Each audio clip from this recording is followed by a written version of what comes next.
जय गौ माता, जय गोपाल, वंदे मातरम। इस भारतीय संस्कृति को बार बार वंदन, जो हमें दुनिया को बहुत कुछ सिखाते थे हमारे ऋषि मुनि। मगर आज जो है इस पूरी दुनिया में हाहाकार मच गया है बीमारी का, और जो है एक दूसरे को जो है अपने आप में मारना चाहता है। ऐसा क्यों? क्योंकि भारतीय संस्कृति अपने आप में सभी प्राणियों के साथ प्रेम और समरसता का पाठ सिखाती थी।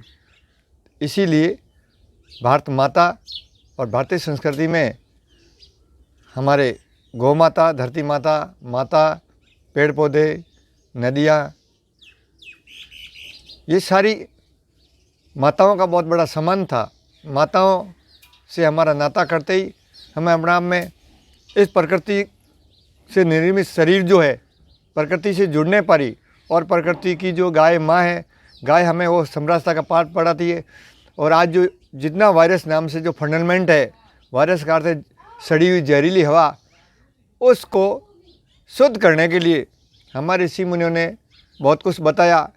गौ में बसंती लक्ष्मी, यानी जो गौ में है, इसको हमारे ऋषि मुनि भगवान कहते हैं। भगवान का अर्थ है इसमें 4 तत्व पाए जाते हैं: भूमि, गगन, वायु और पानी। इसमें 1% जो है भूमि तत्व है, और 8% ये गगन है, 21% वायु है, और 70% पानी है। कंप्लीट ये पूरा। और जब सूख जाता है तो 70 इसमें कम होने पर ये 30%। इसमें 3 चीज़ रहेगी: सुगंध रहेगी, हवा रहेगी, और आकाश तत्व रहेगा। और जब पूरा जला देते हैं, ये जो 8% है, इसमें आकाश तत्व है, ऑक्सीजन का भंडार है। और जो गौमूत्र है, इसमें 92 यानी हवा और धरती और जल। तो देखो, सबसे जो है इस दुनिया में एक पावरफुल चीज़। फिर दूसरे नंबर पे ही हम क्या देख रहे? दूध, दही देख रहे, घी देख रहे। घी की और इसकी बराबर पावर है। 30 चीज़ घी में भी है, इसमें भी, सूखे गौ में भी। ऋषि मुनि कितने बड़े वैज्ञानिक थे। और जो ये जो पानी है, इस पानी में इसी भस्मी डाल के डाला, ये भी गोल्ड। ये पानी अपना मिनरल युक्त है, सबसे ज़्यादा श्रेष्ठ पानी है। मगर आज के लोग कौन सा पानी पी रहे? आरओ का पानी, जिसमें कुछ मिनरल है ही नहीं। और जो लोग जो एसी की हवा ले रहे, वो हवा में पूरे जहरीले जहर है। और जो भोजन करे वो भी जहरीला। मेरा कहना करते हैं, हवा, पानी, भोजन जब तीनों ही सही नहीं है तो आपका सेल नहीं बनेगा। जो सेल है वही अंदर डेड हो जाएंगे। इसीलिए जो क्या है कि लोग राहु, यानी जो ये पत्थर और सीमेंट का जो मकान बनाए, वो इतना गर्म है, उसमें किसी भी प्रकार की जो है ऑक्सीजन नहीं है, किसी प्रकार का मिनरल नहीं है। इतना गर्म है कि आपको वहाँ रहने से आपके पूरे शरीर एकदम बहुत नेगेटिव ऊर्जा पैदा होगी। तो उसको, और उसके ऊपर जो, और वो उसको बोलते हैं राहु। और गाड़ी में, गाड़ी के अंदर गाड़ी उसको भगा रही, यानी शनि उसके ऊपर लगा हुआ, शनि भगा रहा, राहु में रह रहा है। नहीं तो ऋषि मुनि तो जो है ऐसे कुटियाओं में रहते थे, गायों के बीच में रहते थे। और जो है जहाँ गौ माता के आने जाने का जो रास्ता होता था, वहाँ गायों चलती थी तो गोबर की धूल उड़ती थी। वो गोबर की धूल बहुत ताकतवर थी। आज जो है उन सभी गो रास्तों, गाय के चलने का गोआ बोलते थे, गाय के आने जाने का जो रास्ता था, गाँव से नाडी जो गोकुंड बोलते थे, जिसमें गाय पीती थी और गायें इधर जाती थी, उस रास्ते पे सभी पे जो है उन्होंने पूरा रोड, यानी उसको पत्थर को, पहाड़ को मार के बना दिया। और उस पर पूरी जहरीली हवा उड़ रही है। तो अभी हम, बड़ी दुख की बात है, कहीं जाएं तो कैसे जाएं? वो धरती वहाँ पर जो गोधूली उड़ती, वो उड़ती नहीं है। इसलिए हम जो है सब दुनिया को तो जो शनि भगा रहा, मगर हम जो शनि के ऊपर बैठ के जो आराम से घूमते, सने सने धीरे धीरे चलते हैं। और प्रकृति और गौ माता, धरती, पर्यावरण की जो है बात कर रहे हैं भाई। पूरे पेड़ पौधे, धरती माता, सभी जीव जंतु, इन सबको रहने के लिए हमारे बुजुर्गों ने बात बताई थी।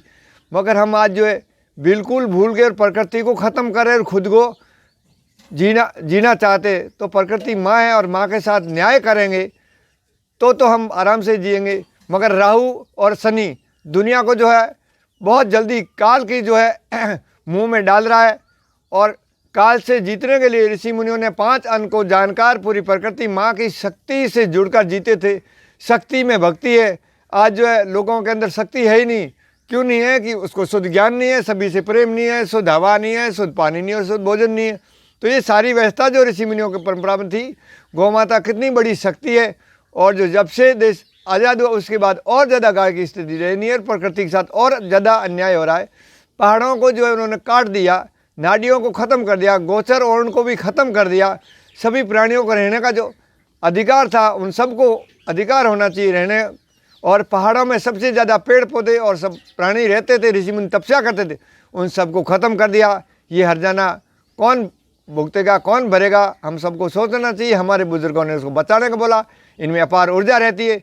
जब धरती पर ऊर्जा है ही नहीं तो रोग आएगा। इसलिए रोग को भगाना है तो भारतीय संस्कृति को जानना पड़ेगा, उसके नियम के अनुसार चलना पड़ेगा। 4 आश्रम, 16 संस्कार और 9 माता, ये बहुत बड़ी विज्ञान थी। और हमारे जैसे ऋषि मुनि जो पढ़ाई के नियम 4 थे कि सबसे पहले उस प्रकृति से, ईश्वर से जुड़ो, उसके बाद जो है अगला आप स्टेप जो है अपनी नई पीढ़ी का निर्माण करो, और उसके बाद में जो उस ज्ञान को और कई गुना बढ़ाएं और फिर दुनिया को बांटें। जोड़ बाकी गुणा भाग। उसमें भी क्या गणित क्या है? 9 तक है, क्योंकि इस शरीर के दरवाजे भी 9 है और माता भी 9 है।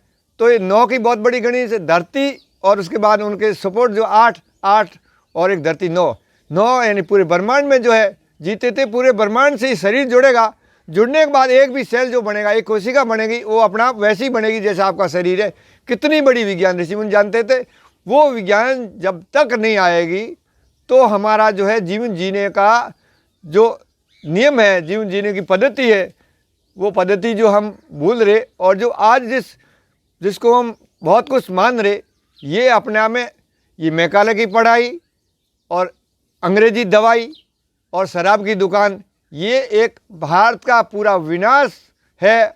और इसके विरोध जो है भारतीय परंपरा को अगर हम नहीं अपनाएंगे, प्रकृति को नहीं समझेंगे, सभी प्राणियों को नहीं समझेंगे, पूरा वायुमंडल जो शुद्ध करने की जो पावर गौ माता में और इस धरती पे सबसे ज़्यादा एंटीवायरस गूगल का पौधा जो ये लगा अपने पास, और उसके बाद में गाय और गूगल सबसे ज़्यादा एंटीवायरस है।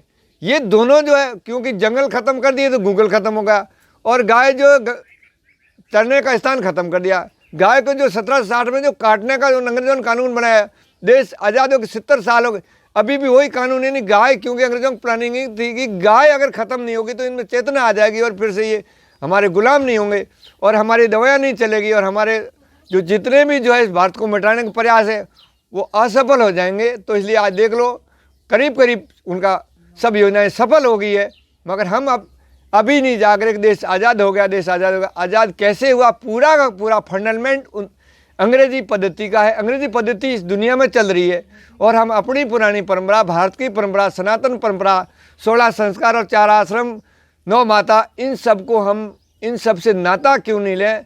राहु और शनि के साथ जी रहे, भाग रहे तो काल उनको खा रहा है और उनको आगे भगा रहा है और सड़ा के मार रहा है। वंदे मातरम। जय गौ माता, जय गोपाल। धन्यवाद। गाय को समझें और जीवन जिए।